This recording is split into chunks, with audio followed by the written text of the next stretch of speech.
রিজিকের মালিক আল্লাহ পাক কুদ্দুস রিজিক দেবেন। জিকির যত বেশি করতে তত পেট বড় থাকে। দজ্জাল যখন আসবে তখন বললাম সে তো সব ফসল নষ্ট করবো, মুসলমানদের খাবার খাবে কি? তো সাহাবায়ে কিরাম রাদিয়াল্লাহু জিজ্ঞাসা করলেন যে যত জিকির তার তত পেট ভরা থাকবে,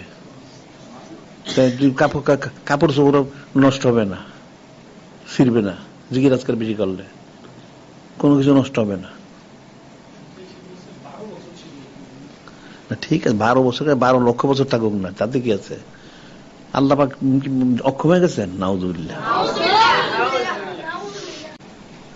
এখন মানুষের আকীদা শুদ্ধ করতে হবে, হুসন জন পয়দা করতে হবে, তখন এর কুদরতি ফয়সালা হবে।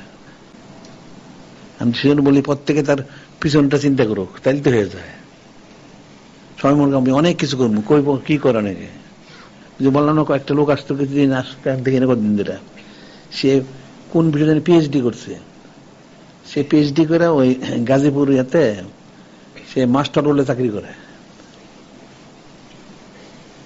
অনেকদিন, তার স্থায়ী করে না। মাস্টার মানে ওই যে মানে দিন মজুরের মতন, সোজা কথা। সে পিএইচডি সার্টিফিকেট আনছে। রিজিক তো অন্য জিনিস। মানুষ খালি বলবো যে কি জানি কোথায় কি আছে, কোথাও কিছু নাই। কারে যদি কিছু থাকে তাহলে নূরে মুজাসসাম হাবিবুল্লাহ হুজুর ওনার কাছে আছে, আর কোথাও কিছু নাই, ওনার কাছে আছে। তাহলে ওনার কাছে যেতে পারলে যদি কিছু পাওয়া যায়, কার নাহলে কোথাও পাইবে না কিছু, কোথাও নাই।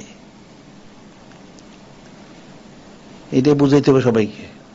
তুমি কিছু হাসিল করতে চাও, মূল জিনিস ওনার কাছে যেতে হবে। তো আমি পাইব কোথা থেকে? কে দিব? দেওয়ার তো কারো কোনো ক্ষমতা নাই।